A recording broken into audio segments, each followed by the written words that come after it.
وہ دروازہ جو کبھی بند نہیں ہوتا۔ رات ایک ٹھیک 2 بج رہے تھے۔ حسن کی آنکھ اچانک کھل گئی۔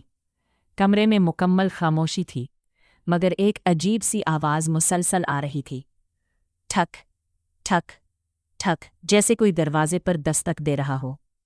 حسن نے گھڑی دیکھی، پھر دروازے کی طرف دیکھا۔ اس وقت کون ہو سکتا ہے؟ اس کا دل تیزی سے دھڑکنے لگا۔ وہ آہستہ آہستہ دروازے کی طرف بڑھا، اور جیسے ہی دروازہ کھولا، باہر کوئی نہیں تھا۔ خالی راہداری اور دور جلتی ہوئی مدھم لائٹ۔ شاید وہم ہے، اس نے خود سے کہا اور دروازہ بند کر دیا۔ مگر جیسے ہی وہ بستر پر لیٹا، ٹھک ٹھک ٹھک آواز پھر آئی، اس بار پہلے سے زیادہ واضح۔ پہلا راز، یہ سب کچھ حسن کے نئے گھر میں آنے کے بعد شروع ہوا تھا۔ یہ ایک پرانا مکان تھا، شہر کے کنارے پر واقع۔ لوگ کہتے تھے کہ یہ گھر سالوں سے بند پڑا تھا، مگر حسن نے ان باتوں کو کبھی سنجیدگی سے نہیں لیا۔ یہ سب فضول کہانیاں ہیں، وہ ہمیشہ کہتا تھا، مگر اب اسے لگنے لگا تھا کہ شاید وہ غلط تھا۔ پڑوسی کی وارننگ۔ اگلے دن حسن اپنے پڑوسی، ایک بوڑھے شخص سے ملا۔ بوڑھے نے عجیب نظروں سے حسن کو دیکھا اور کہا، بیٹا، تم اس گھر میں رہ رہے ہو؟ جی۔ کیوں؟ بوڑھے نے آہستہ سے کہا، اس گھر کا دروازہ کبھی بند نہیں ہوتا۔ حسن ہنس پڑا، یہ کیا مطلب ہوا؟ بوڑھے نے گہری سانس لی۔ جو بھی وہاں رہنے آیا، وہ زیادہ دن نہیں ٹھہرا، کچھ نہ کچھ ہوتا رہا۔ حسن نے بات کو نظر انداز کیا، مگر دل میں ایک انجانا خوف بیٹھ گیا۔ دوسری رات۔ اس رات حسن نے فیصلہ کیا کہ وہ جاگتا رہے گا۔ وہ بستر پر بیٹھا رہا، آنکھیں دروازے پر جمائے۔ رات کے ٹھیک 2 بجے، ٹھک ٹھک، دروازہ ہلکا سا خود ہی کھل گیا۔ حسن کا جسم جیسے سن ہو گیا۔ دروازے کے باہر ایک سایہ کھڑا تھا، ایک لڑکی، لمبے بال، سفید لباس، اور اس کا چہرہ نظر نہیں آ رہا تھا۔ وہ کون تھی؟ حسن نے ہمت کر کے پوچھا۔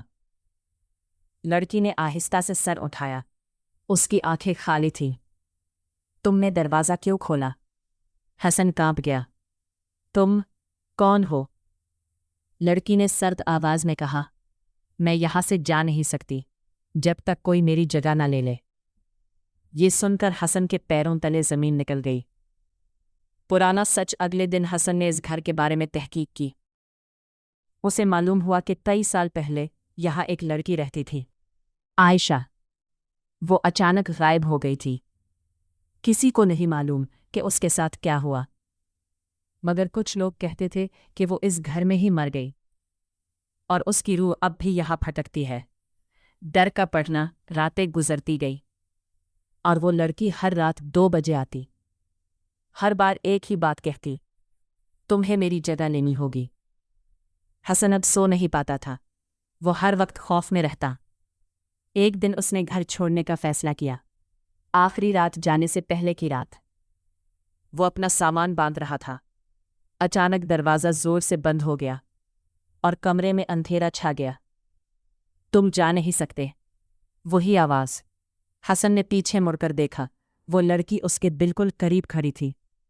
حقیقت کا انکشاف، تمہیں سچ جاننا ہوگا، لڑکی نے کہا۔ اچانک حسن کے دماغ میں عجیب عجیب مناظر آنے لگے۔ اس نے خود کو دیکھا، اسی گھر میں، کسی کو دھکا دیتے ہوئے۔ ایک لڑکی سیڑھیوں سے گر رہی تھی۔ خون، چیخیں، اور پھر خاموشی۔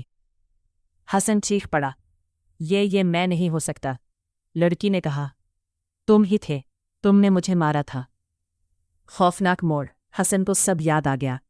سالوں پہلے وہ اس گھر میں آیا تھا، اور ایک جھگڑے میں اس نے عائشہ کو دھکا دے دیا تھا۔ وہ مر گئی، اور حسن سب کچھ چھوڑ کر بھاگ گیا، مگر اب وہی گھر، وہی روح اسے واپس لے آئی تھی۔ انجام۔ اب وقت آ گیا ہے، عائشہ نے کہا۔ کمرے کی دیواریں ہلنے لگی، زمین پھٹنے لگی۔ حسن چیخ رہا تھا، مگر کوئی نہیں سن رہا تھا۔ اگلے دن پڑوسی نے دروازہ کھولا۔